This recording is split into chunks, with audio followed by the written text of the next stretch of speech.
morning and welcome to Farm Factor. I'm your host, Jamie Bloom. Today, Duane Towes visits with Jerry McReynolds with the Kansas State Board of Agriculture. Then enjoy this week's Kansas Soybean Update. Next, Duane Towes and Russell Plaschka with Kansas Department of Agriculture discuss workforce developments as they pertain to agriculture right here in the state.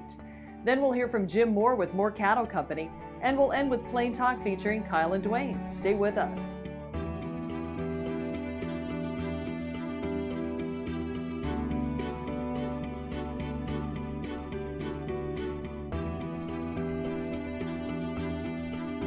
Closed captioning brought to you by Ag Promo Source. Together we grow. Learn more at agpromosource.com. This segment brought to you by Kansas Farm Bureau, the voice of agriculture.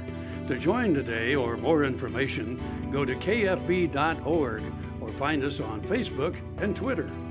Welcome to Farm Factor. Up first, Duane Towes visits with Jerry McReynolds with the Kansas Department of Agriculture about outreach programs through KDA. Duane Towes joining you once again on Ag AM in Kansas, and a chance to catch up with Jerry McReynolds with the Kansas Department of Agriculture and the Kansas Board of Agriculture. And Jerry, we think about agriculture as far as an industry for the state of Kansas. We all know it's extremely important, but there are issues within the industry, and we try and combat those with conferences to bring people together. We certainly do, and we're having a great conference. Ag Summit is what we call it, and this is the second annual, and it's been very successful. We outgrew our first facility, which was at the Department of Ag, and now we're in the conference center, so we're very pleased. Talk a little bit about the Board of Agriculture's interest in a conference like the one that's held here and what we hope to accomplish. Well, we're trying to bring people together and help them understand what's really taking place. We're all so busy that we don't always know what's taking place in other parts of the state. And there's a lot of good, positive things that have taken place in Kansas, and everywhere from new businesses that have come in to what's been done with Water Vision. And that was a major milestone and involved a lot of people, a lot of meetings, but it's been very successful. And it's recognized not only nationally, but internationally. Obviously, we think about we tend to get fragmented, and agriculture in particular is in the rural reaches of Kansas, and we get a bit of isolationism, if you will, that sometimes we kind of think we're out there alone. Well, we do, and that's just because of the nature of our work. We spend a lot of time working our own farms and alone, in some cases with a very few people, and it's easy to become isolated. But the nice thing about an Ag Summit like this is we bring people together from all over the state on different topics and talk about what's really taken place. And when we really look at the overall view of what's taken place in Kansas agriculture, even though we've had drought, we've had floods, we've had wildfires, we've had tornadoes, a whole host of calamities, and recently, but we're all working hard, and we're encouraged by the growth that's taken place, and it's encouraging for agriculture, for Kansas agriculture, and also when others view us from even out of state and certainly internationally, they think of Kansas, they have a mental picture, and oftentimes it's food production wheat. We think about the realities, though. You look at the number of breakout sessions here, multifaceted. It's not a monoculture here in Kansas, and we do so many things and do them well. Really do. And our Department of Agriculture just does a phenomenal job. Secretary McClaskey has done a great job assembling together a tremendous staff. And these are very talented, energetic, excited people about agriculture, what we do. And that's a blessing for us, but it's also a testament of what she has done for Kansas agriculture and how involved the Department of Agriculture really is. And we think about where we go from here. That's conferences like this to lay that groundwork, but get that input from those people that are actually in those diversified fields. Oh, sure. And we're going to hear around noon some very difficult stories of tragedy that took place on their individual operations. But they don't roll over and play dead. They step up to the plate, clean up, take care of whatever needs to be done, and then try to move forward. And in many cases, rebuild And what else can you do? And that's what agriculture is all about. We're very optimistic. We're going through some tough times now with prices, and we have some big challenges with the new farm bill. So there's plenty of challenges every day. But if we come together and talk about some of these issues, I think we always feel a little better, and also gives us some insight and some direction as we move forward. Our thanks to Jerry McReynolds, Kansas Board of Agriculture, joining us here on Ag AM in Kansas. Jamie, we'll send it back to you. Thanks, Duane. Folks, come back after these messages for this week's Kansas Soybean Update.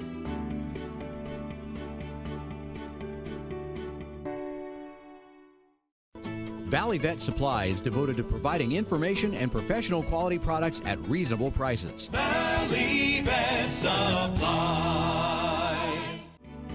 This segment is brought to you by the Kansas Soybean Commission. The Soybean Checkoff. Progress powered by Kansas farmers. Welcome back to Farm Factor and the Kansas Soybean Update.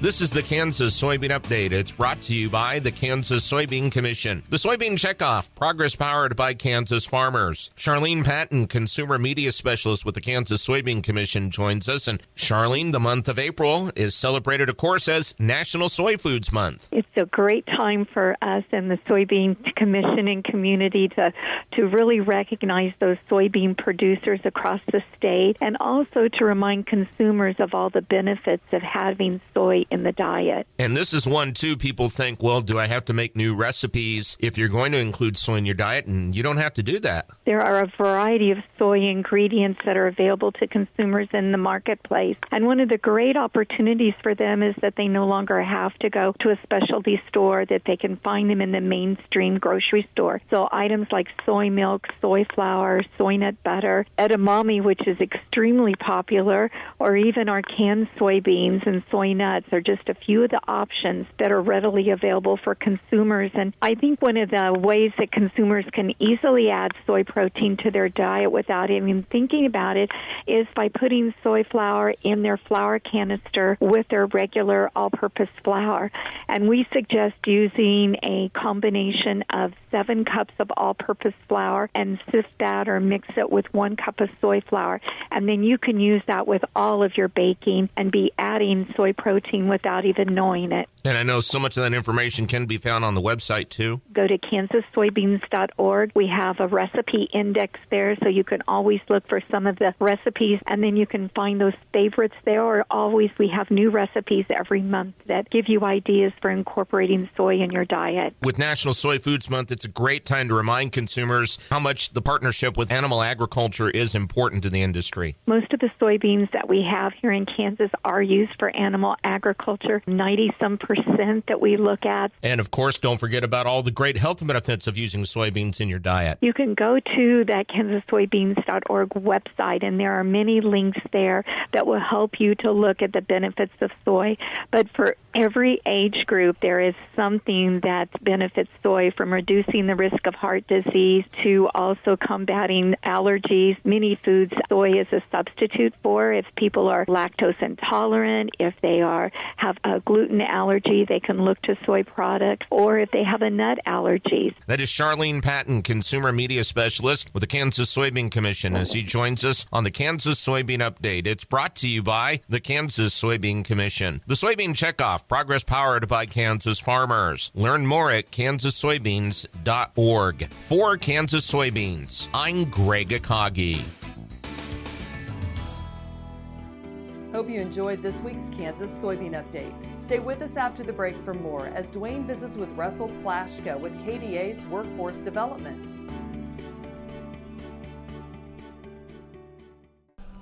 What if U.S. soybean oil were an industry sensation? If end users started asking for it by name? That future is here. The time is now. To meet customer demands, the Soybean Checkoff is investing in varieties that produce oil with increased functionality. A message from the Kansas Soybean Commission, the Soybean Checkoff. Progress powered by Kansas farmers. What does a brighter, more sustainable future look like in our cities and towns, and how do we get there? When New York needed an alternative fuel source to reduce carbon emissions, the city found what it needed in biodiesel made from U.S. soybean oil. This Medford, New Jersey school bus runs on biodiesel, and so do these. In fact, all of these buses run on clean-burning biodiesel, which is great because the more we use biodiesel in our heavy-duty vehicles, the less carbon pollution in our air. Think how great it would be if more of our school buses ran on biodiesel. More biodiesel, less carbon pollution. More is less. Biodiesel, America's advanced biofuel.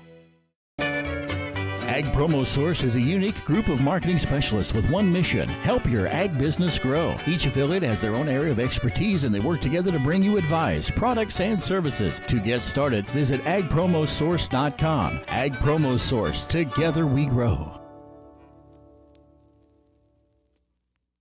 This segment brought to you by Sure Crop, liquid crop nutrition delivered right to your farm. We're back. Now Duane and Russell Plaschka discuss workforce development here in the state. Duane Towes joining you once again here on Ag AM in Kansas, and an opportunity to catch up with Russell Plaschka with Kansas Department of Agriculture. And Russell, an interesting position that you have in workforce development. Some interesting things that are going on in the state of Kansas concerning manufacturers. Tell us a little bit about the goals and what we're trying to accomplish in that regard. Well, here at the summit, the Ag Equipment Manufacturers Group, one of the biggest things that we're hoping to come out of this summit is an idea, or at least a group, to lead the charge in developing a coalition or association for the Kansas ag manufacturers and retailers of Kansas. We think about the number of short line products. Kansas had a rich heritage of innovative individuals that have brought machinery and equipment to the forefront and utilized in agriculture here in Kansas, but it's been kind of a loose-knit group to this point. You're right, Duane. We have a plethora of manufacturers across the state, and to bring them together so they have a united voice. There's a lot of initiatives that they'd like to start, whether it be mentoring of young entrepreneurs that want to get into the industry, or how do we get those young people, or even those short lines you talked about, how do we get them access to capital or get them connected with financiers? We think about those opportunities, and there are options out there and available, but typically we don't have that catalyst to make that happen. It looks like Kansas Department of Agriculture and the governor's vision for the state trying to make that happen. Right, and that's, that was the whole vision of the summit last year. How can we bring these people together and come out of here with some real actionable items that we can put to work? And that's the real beauty of this whole thing. Is it's not the Department of Ag, it's not the governor, it's not the state of Kansas, it's Kansas agriculture industry coming together to push these initiatives forward. And we think about the common needs that those individuals have that run those businesses. We think about labor force and things like that. A strong program going all the way back to the high school is a part of that as well, I assume. Exactly, and we're both products of that agriculture education FFA programs that are in the secondary schools, and that's the other side of the issue, is how do we get more people interested in those types of careers?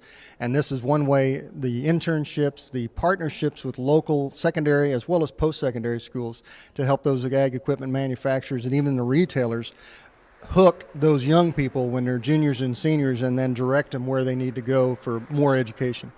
And in reality, we all know that agriculture, a big part of Kansas, and the machinery side of it, that industry is a big part as well. Oh, definitely. And it's one of our largest sectors. So, if we can help out the ag equipment manufacturers, the retailers, and connect them with those young people, it brings that vision that we've had here and last year, and it really puts it on the ground, and let's get it to work. Our thanks to Russell Plaschka with Kansas Department of Agriculture joining us here on Ag AM in Kansas. Jamie, we'll send it back to you. Thanks, Duane. Come back after the break for Jim Moore with Moore Cattle Company. KFRM is one of the largest farm radio stations in the nation, dedicated to informing and entertaining rural listeners from northern Oklahoma to southwestern Nebraska. You can catch KFRM in many ways. Of course, 550 on the AM dial, streaming at kfrm.com, or on your smartphone by going to the TuneIn Radio app, or on Ag AM in Kansas on Tuesdays and Facebook every day of the week. KFRM, tune us in. You'll be glad you did. As fourth-generation farmers themselves, Heinen Brothers Ag Service understands the risk and rewards of farming. So when it comes to quality aerial and ground application, fertilizer, ag chemicals, and anhydrous ammonia, call Heinen Brothers Ag today, 800-760-4964. Hi, I'm Randy. And I'm Paul from PFI. We would like to personally invite you to stop by PFI, home of Boot Daddies. PFI is America's Western store, covering over 50,000 square feet. Over 25,000 boots. Visit Saddle City with the largest selection of saddles and tack anywhere. A huge selection of hats at Big Spur Hat Company in PFI Town. And choose from the best brands of clothing and accessories for the entire family. PFI, located on Highway 65 at the Battlefield exit in Springfield. And I'm not kidding. Hello, I'm Dr. Frank Lyons from Kansas Regenerative Medicine Center here in Manhattan, Kansas. Daryl was one of our patients that we did about 7 months ago. I dug trees by hand for years and years and years. In the process, I wore out my rotator cuff. But when I learned about this process, I thought if there's a way to get rid of this pain, then I want to do it. So we did it and it worked.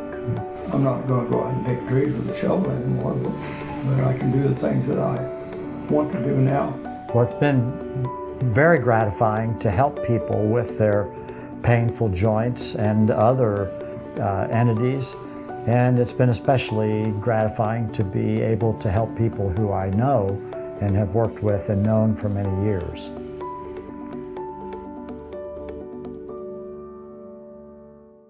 This segment brought to you by Kansas Farm Bureau, the voice of agriculture.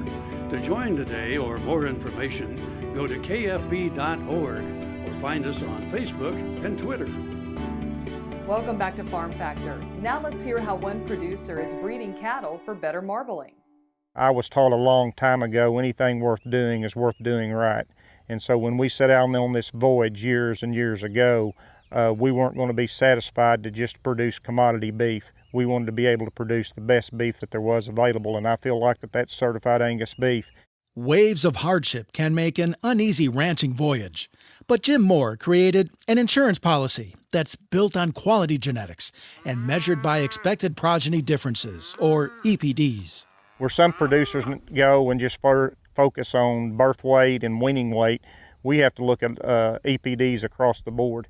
And so we have to take in the maternal side of those EPDs, plus also the carcass sides of those EPDs. And I think that when we want to talk about producing high quality cattle, one of the EPDs that we really have to focus in on is that marbling EPD. Bulls with a marbling EPD of 1 or higher, twice the national average, can help protect the pocketbook if the market takes a tumble. And so what we've tried to do throughout the years is just buy bulls in a yearly process that have more marbling to them than what the bulls that we had the year before. We're keeping heifers out of these bulls, and so we've really just gone and tried to stack those marbling genetics in our cow herd. Along with bull power, the commercial rancher runs a tight ship with his cow herd, which has been closed to outside females for 45 years. What we've made the commitment to do is we're committed to selling as many high quality pounds as we can possibly sell while still maintaining the moderate framed cow size that we have and keeping the maternal side of our cow herd intact. With a formula in place, more cattle are in high demand at the feed yard. A recent pen went 85% CAB, including 28% prime. I think it's been proven last year with CAB selling over 1 billion pounds that if that product is good enough, people are willing to pay for it. Moore Cattle Company received the 2017 CAB Commercial Commitment to Excellence Award in September. I'm Bob Cervera. Stay with us. We'll be back after the break with Plain Talk. Sure Crop Fertilizers was started by my father, Don Sherman, and my mother, Shirley Sherman. Family business that started in the 80s. We predominantly focus on plant nutrients and what we can do to give growers better responses with the fertilizer dollars that they do, and what we can do to make those things work better for the grower. We're based out of Seneca, Kansas. We work with growers in their soil analysis to figure out what they need, and then we can put those in a blend that gives them the best results, and so that we can deliver that direct to their farm so that they have those nutrients where they need them, when they need them, and so that they can apply them in a manner that's very efficient to them and works well on their planting systems and what they're doing. Sure Crop Fertilizers has been around for a long time. We always say we're We're big enough to take care of everything you need, but we're small enough to do it quickly.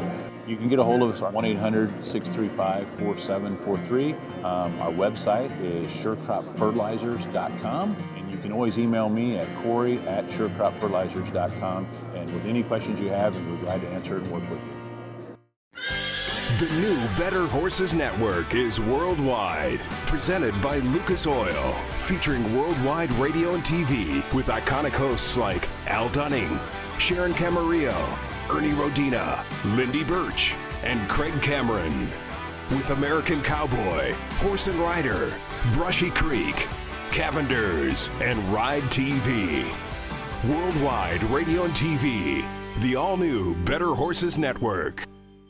Welcome to our Bar B, 8,000 plus square feet Western store with something for everyone in the family. We have boots, belts, hats, jeans, anything you could want to outfit you and your horse. Come visit our line of saddles. We have 400 plus new and used saddles in stock. We offer tack, grooming supplies, headstalls, breast collars, you name it, we've got it for you and your horse. That's our Bar B, 1 mile east of Highway 4 on Northeast 39th. Our Bar B, where Western is a way of life. This segment brought to you by Kansas Corn. Learn more at kscorn.com. Welcome back. Now let's see what Kyle and Duane are up to on Plain Talk. Hi, this is Kyle Bauer with Plain Talk with Duane Towes. Kyle Bauer, your fact or fiction question of the day. Dogs learn by inference to voice command. Fact or fiction? As in, they learn what you mean by, like when you say, ask your dog, for instance, would you like to go for a walk? Uh-huh. Do you really think he knows what walk means? Or does he infer that he's about to go for a walk? It's pretty deep, I know. Don't we all live by inference?